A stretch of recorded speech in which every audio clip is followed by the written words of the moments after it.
Welcome kindreds, it's Jessica. It's October and my social media feeds are like full of pumpkins and advice on how to celebrate Samhain and all the pumpkin spice and all those kind of lovely things. And honestly, I'm there for it, but I'm also, there's things I feel like we need to talk about the Wheel of the Year, because there are problems with it. You know, it is something that is, I think, appropriative in some respects, which we'll talk about. And also there's some really great things about it, which I also want to cover in this video. So let's talk about the history of it first, like the Wheel of the Year. How did it even start? So most modern pagans know now that the Wheel of the Year is a fairly modern construction. It was created by Gerald Gardner and the guy that I always forget his name of, Ross Nichols maybe? It's the guy who was the head of like the Druid order, the kind of neo-Druids at that time. And they came together and created like a calendar for modern pagans to celebrate. And yes, aspects of that calendar are based on ancient Celtic festivals. So Samhain is a really good example of that, and Beltane is another example of that. And like, this is one of the things I see in social media as well, is that kind of gatekeeping around the names of things as well. It's like you'll see the pronunciation guides for Samhain, and like we mustn't say Samhain, it's Samhain. And I think part of that is like Samhain is a Gaelic word for an ancient Gaelic festival, and it has been kind of like, let's say, appropriated into the modern pagan Wheel of the Year by two English guys, essentially. So if you don't know like the history of Britain, England colonized the other countries in the United Kingdom. So Northern Ireland and Wales and Scotland were colonized by England. And yes, that happened a really long time ago, but there are still implications, ramifications from that now, you know, still very obvious ones in the cultures here now. So like the Celtic cultures kind of got pushed into the extremities of the British Isles, and the English who were coming in kind of took over the main part of it. So that's very like oversimplifying many hundreds of years of history. But when Gerald Gardner and Ross Nichols came up with the Wheel of the Year, they were taking ancient Celtic festivals, because there's a kind of romance associated with the Celts, you know, they probably weren't the first peoples of the British Isles. They probably did migrate to the British Isles over a period of time. You know, there's different theories about that. We don't know, definitely, because it's kind of prehistorical. We don't have anything written down. But so there may have been people here, like native people, before they came, but they are the people who are kind of like most famous for being in the British Isles, you know, the kind of people who were here when the Romans came, that kind of thing, you know. So there's a lot of history tied up with that Celtic connection. And like me as a Welsh witch, somebody who's been practicing for a really long time, you know, nigh on 30 years now, and like I'm really connected with my heritage in that way. Like I still live in my ancestral homeland, and this is where my family have lived for a really long time. And so I can get a little bit, like I try not to, because, you know, I'm very grateful that in modern paganism we have, you know, that we can even practice modern paganism. You know, like if you go back not very long ago, and even, you know, like in countries in the world even now, it is not safe to practice a minority religion. You know, you have to be practicing an Abrahamic religion, you know, the one that is kind of approved by your country in some places.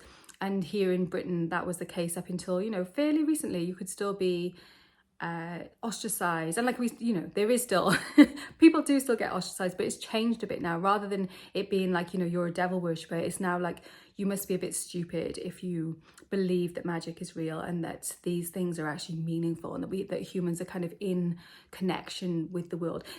Like, I'm an animist, and that was a very common belief pattern with the Celts. So I feel like that's kind of in my blood to be that. But I also feel like indigenous religions all over the world generally are animist traditions. Sweeping generalizations here now. So yeah, there's that element of it where I feel like these two English guys wanted to kind of legitimize their new religion, which was Wicca for Gerald Gardner, which was like neo-druidic practice. I should have put my false teeth in properly. And in a lot of ways, that was quite helpful because it has legitimized it, and also drew attention to practice that is connected with different things at different times of the year. And I see like a lot of people talking about paganism as being like particularly connected with practices that are relevant to certain times of the year. So like, it's like the nature is informing our practice. And I find that really interesting because actually like Christianity informs a lot of Christianity is also connected with the wheel of the year in that sense. And a lot of people say that's because Christianity kind of superimposed their religious practices onto the pre-existent pagan practices, which I think is probably true to an extent as well. But I feel like, as humans, we've become increasingly detached from the natural world. We used to be living in cycles in harmony with that natural world, and that is something that we've become divorced from.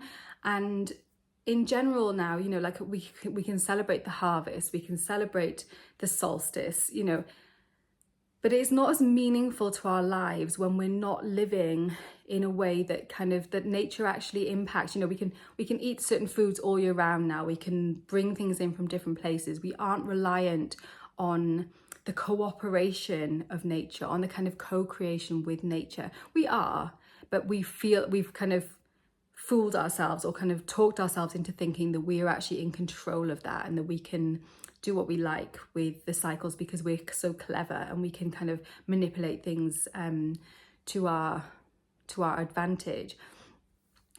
And that's recent. That is recent that has happened. That has happened increasingly, like a little bit since land started to become owned. So probably like in Britain, that would be like when the feudal system kind of around the 1600s, I think, they started to kind of take land. So you couldn't just kind of grow food on the land or hunt on the land anymore. The land started to become owned by people.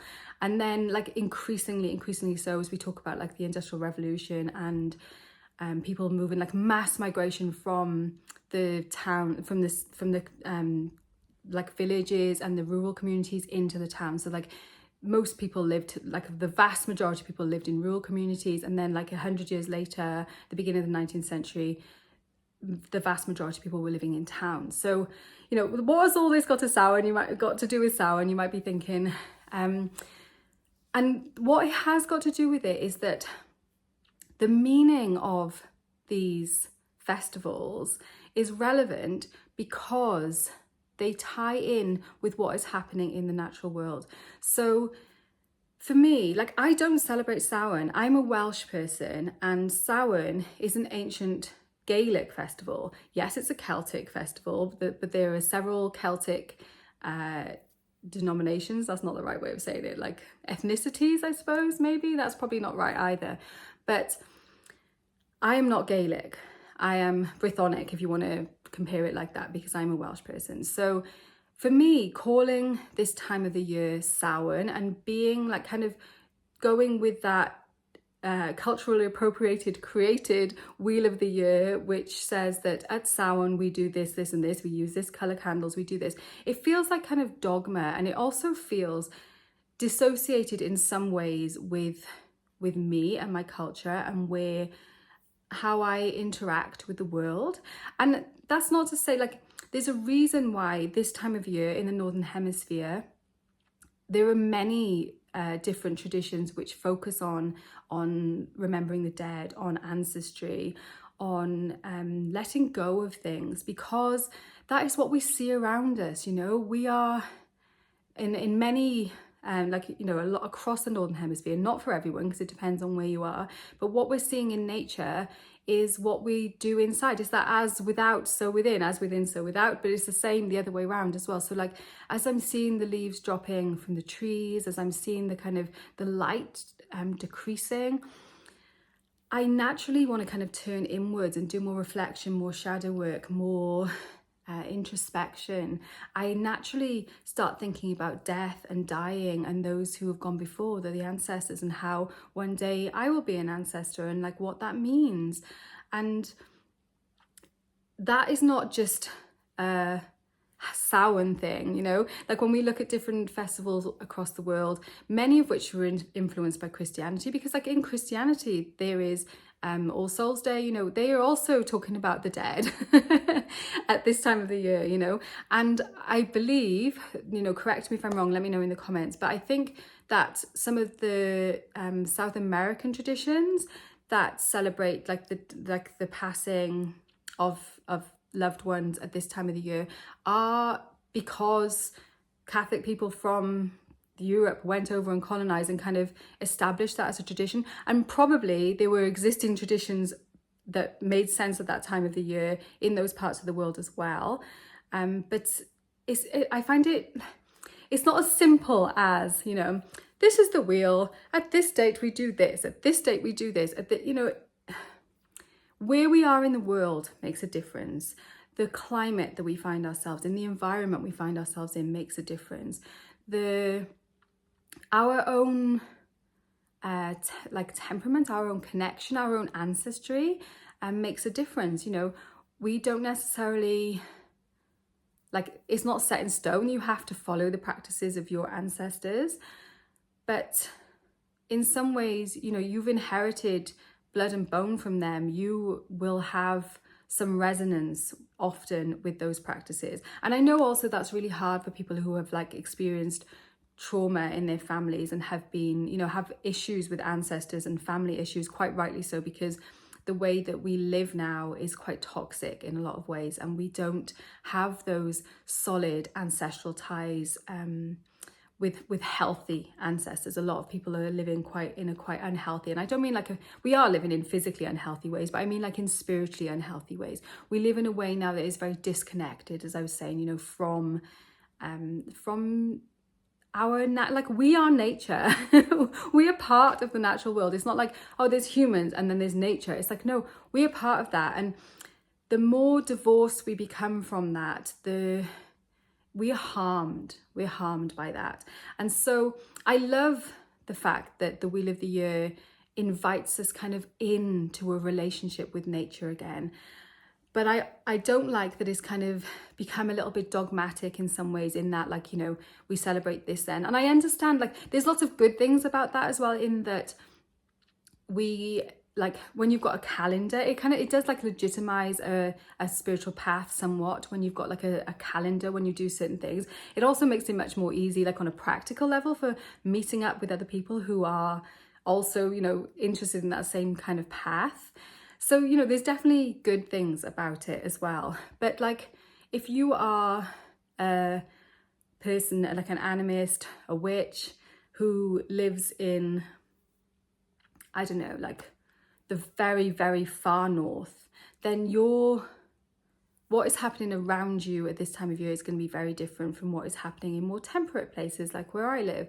Or if you are living in the Southern Hemisphere, if you're in Australia, does it make sense to be remembering the dead and departed when like it's spring where you are? And like, maybe it does, like, and that this brings me on to my kind of more like the reason I think that the Wheel of the Year has like persisted and been so instrumental, like it's something that people resonate with. And it's like, why do people resonate so hard with this when in reality it's very kind of like a new thing, which most people know. Some people don't. Some people still think it's like an ancient calendar, but most people do know that it's not ancient, based on some ancient practices, mingled in with some modern stuff and some appropriation, like I said. So what is it about that wheel that is so compelling? And like, part of it is definitely what I've talked about, that we want that relationship again. We understand we're supposed to be in relationship with nature. We're supposed to be flowing with the seasons. That is part of what it means to be human, and that has become separate from us. So it's definitely an aspect of that. And I think even sort of pushing that even further, why I feel that the Wheel of the Year is still so kind of just relevant in a lot of ways, is that the 8 spokes of the wheel can be understood as being like kind of the 8 universal qualities of time. So this is personal gnosis. So you won't read this in any books or anything, but it is something that I've been thinking about for a long time now, like that there are certain qualities of time, and like you can argue for different numbers of them, but 8 is a good number. It's something that makes sense. Like when we think about the lunar cycle and we think about like what is the quality of the new moon time of the cycle, and that is like kind of the beginning. And like if we think about what that means in like the life cycle of a human, it's like the time where perhaps a baby is being conceived, but there is no knowledge of that yet, or no like visible sign of that yet. It's that kind of something is happening, but it's all kind of in the dark, in the void, and we don't know what it is that's happening. And then if we think of like full moon time, then that is like the kind of the high point of the outgoing cycle. So I see Samhain, or this time of the year, Halloween as I would probably call it, or Norskalan Gaeaf as we might call it in Wales, as some people do call it. Most people call it Halloween because most of us are English speaking due to English colonialism. So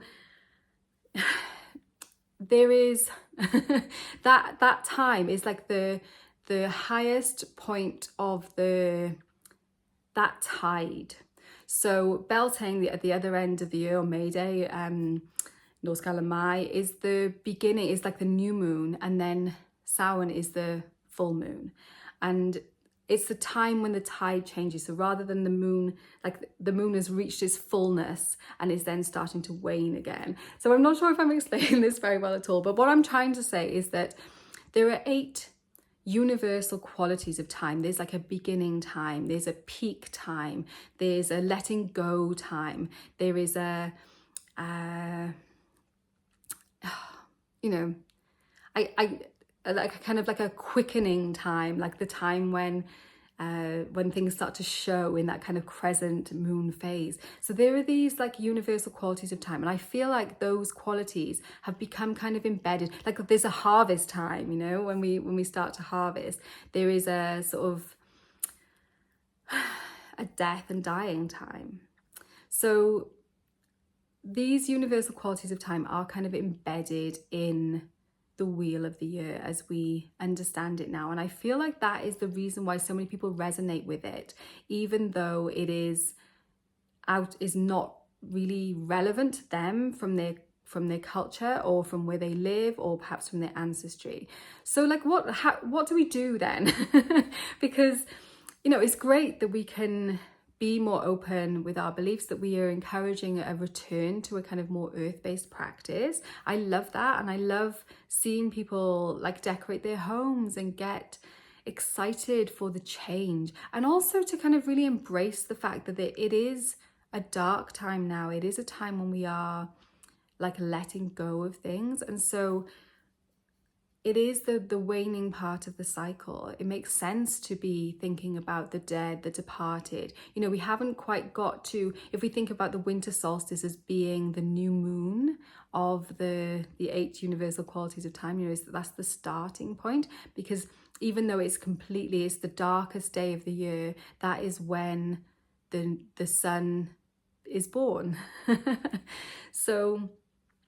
So yeah, I love that people are like kind of embracing that more, but I feel like we need to make it real for us, for where we are, for what is happening around us, and so that our practices are meaningful. You know, practices that are dogmatic, or because like this is how we're supposed to do things at this time of year, that to me, that's no different than following a kind of prescribed dogmatic religion. And that for me, that doesn't resonate. I want to my practice needs to weave me closer with all that is, and not separate me. And I feel like so many of us are coming to this now, are coming to like the craft, are coming to the goddess, because we understand that we have been separated and we want to reconnect. And the way that we do that is through, yes, celebrating the wheel of the year, if that makes sense to you, but doing it in a very personal, meaningful way. Like, what is happening, literally happening around you right now? What is the weather like? What is the light? What are the light levels like? What is the overall energy that you're kind of feeling from the people around you and the animals and the plants around you now? How does that inform what you're doing? Like, say you're living in like on the equator, and it might seem like there's very little change. So finding those different universal qualities of time where you are marking those might look different to you. Like, perhaps you don't lean into like the solar wheel of the year. Perhaps you work more with the lunar, and you work with the moon tides rather than the solar tides. I don't know, you know, I live here. I live here in South Wales, where my ancestors have lived for a really long time. So I'm just wondering. So like, if you've got ideas and thoughts about this, then do let me know. Like, perhaps it does make sense to like follow the wheel, especially like I know lots of people have got ancestry that is from Britain, from Northern Europe, you know, so perhaps there's some kind of like ancestral tie which helps you to still feel like it's the right time of year to be doing this, even though perhaps you live in New Zealand. You know, I'm not here to tell you what to do in any way at all. The reason for this video, the reason I wanted to make this, was just to kind of add something to the conversation that is not just like Samhain means this, that we call it Samhain at all, that you know, we have to do certain things at a certain time, because to me that is dogma and it is not helpful. What we are aiming to do, what I feel like the overall aim of this is to weave ourselves back into our relationship with nature. So anything that makes sense to you to do that, then I think that's wonderful. So yeah, let me know in the comments what you think of this. It is a little bit all over the place, so I hope it makes sense. Thank you so much for watching. Warmest blessings, and I will see you very soon.